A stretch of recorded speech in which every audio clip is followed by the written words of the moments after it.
Hi there, I'm so excited. It's Amanda, the creative gardener here. And I'm out in the garden, obviously, and look at what I've got. Oh my god.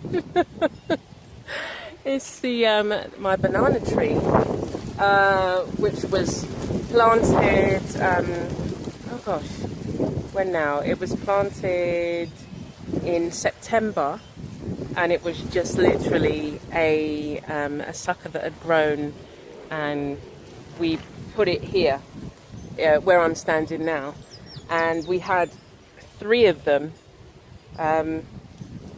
Where's the second? 2 of them really grew really well, so I just planted them in a line. So this particular one grew the best.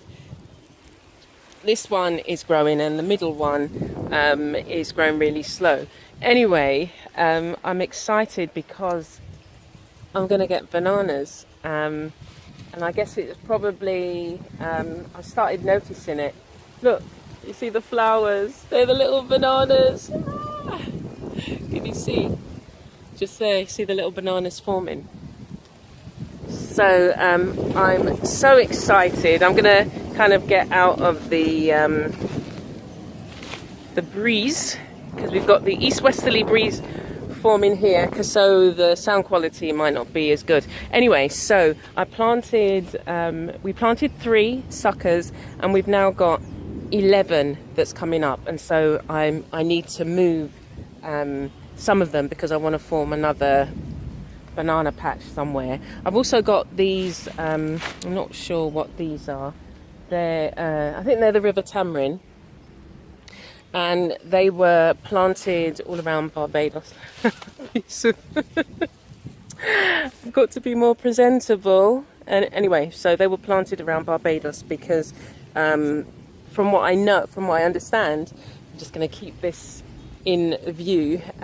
So from what I understand, they were planted so that because they could provide an alternative fuel, but the process in terms of breaking it down, it's actually really expensive, so that idea was scrapped.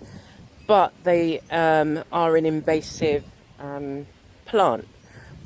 But what I was finding out, they're also known as the lead tree, and they have medicinal properties, and the wood can be used. So, you know, it's something that I'm thinking, on the land where the guy has the organic farm, there's loads of them further down, and I'm thinking, I've got some here behind me, and I'm using this as a cover because it's very windy here, and the bananas were kind of, well, this particular one was leaning over. So I've used these as a covering for the wind, and I'm just going to allow these to grow, and all I do is cut off the flowers when they form. Let me see if I can just stand behind them and get some shade. A bit of it's still not as I would like. Anyway, but I can count 1, 2, 3, 4, 5, 6, 7, 8, 9, 10, 11. There's 11 suckers growing here, and I need to split them up and grow it. I might grow a little banana circle a bit lower down next to my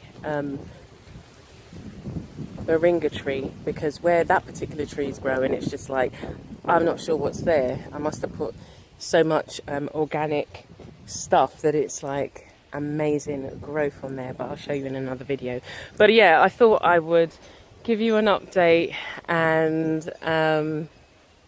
that's my banana tree, and I'm so proud that I can grow bananas, and that I gave myself a chance, you know, because there's so many things that we tell ourselves we can't do, and it's not as easy. We feel it's not as easy as it looks, and I'm not saying that, you know, there aren't things that are difficult. Obviously there are, but we create some barriers ourselves.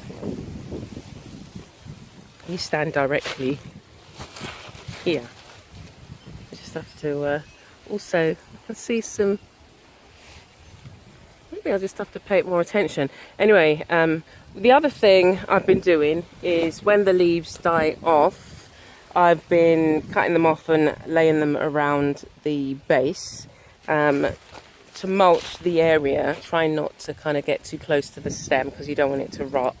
And the other thing I really like is that, find another spot now, because you've seen what I wanted to show you, but there's some other things I wanted to tell you about that. So we've just had the grass cut today, and oops, there's so many rocks, I have to be careful where I'm stepping. Okay, so here's a bit of a more shady spot. Ooh. So the thing I really enjoy, so I think you can get it, you can see it in the background just there. The thing that I really like is once we've had the grass cut, it just feels like you have a fresh start, because the grass grows really quick, although it's not been growing as quick because we've not had as much rain. But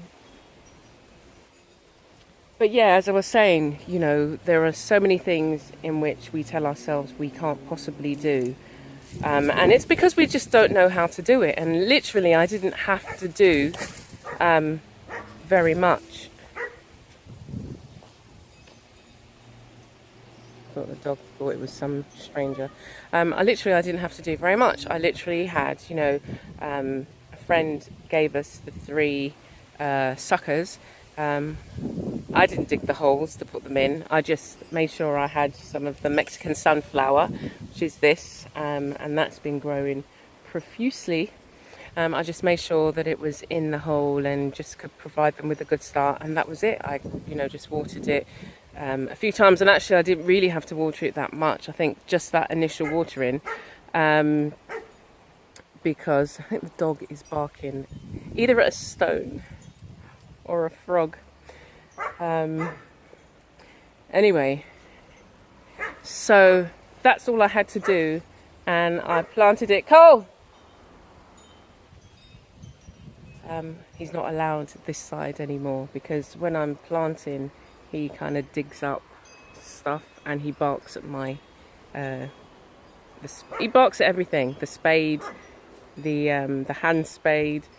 Anyway, so I wanted to update you with I'm just looking at them now. Glorious. So what I'm doing now is I'm just going to neaten up the area, because where he's cut the grass is now more manageable, and I want to totally clear it of grass. And I had some cardboard down to just prevent the weeds from growing, but it's kind of like defeated the purpose. So I'm going to spend like, you know, half an hour just kind of clearing that area so it's really nice and clear, and just lay down the Mexican sunflower so that it can nourish, you know, if this is the growing period, yeah, nourish everything in that area. And I'm going to see if I can dig up some of the suckers. I think I need to decide where I'm going to grow them, because then they just start to, I guess, spread. You know, you've got the mother banana plant, and then it just spreads, kind of sending out these suckers. So I have to decide where I want it to grow, and then obviously because of the way that I'm situated on a slope, and being mindful of the breeze that we get. So yeah, I'm really quite excited to be out here in the garden, and it is always just such a pleasure. And I do a lot of pottering, but there's lots of things that I want to and need to get done. I need to get the starfruit in, some more fruit trees in. I've got some other trees that I just really need for you know, shading at the front and a bit more on the land, so there's a lot more shade and it can conserve a lot more water. And then also one of the things that I wanted to do is to you know, use the trees that I'm growing myself and you know, utilize them in some creative projects. So I'm going to leave it there for now. Thank you for joining me and you know, kind of having an update on my bananas, because when you first saw them they were like little tiny plants. I think well, small, very much smaller than they are now, and they definitely weren't flowering. So it's just like, wow, I'm just so stoked. Anyway, so I'm going to leave it there for now. So please join me for another update. I'm hopefully doing weekly updates. I've got some moringa to show you, and the growth on that is just amazing. All the different, I've got 11 trees that are growing at different stages, even though they were all planted at the same time. And it's just the soil, the difference in the soil in the different areas. So I'm looking forward to showing you that. And please do subscribe if you've not yet subscribed to the channel, and look forward to seeing you soon. Okay, bye.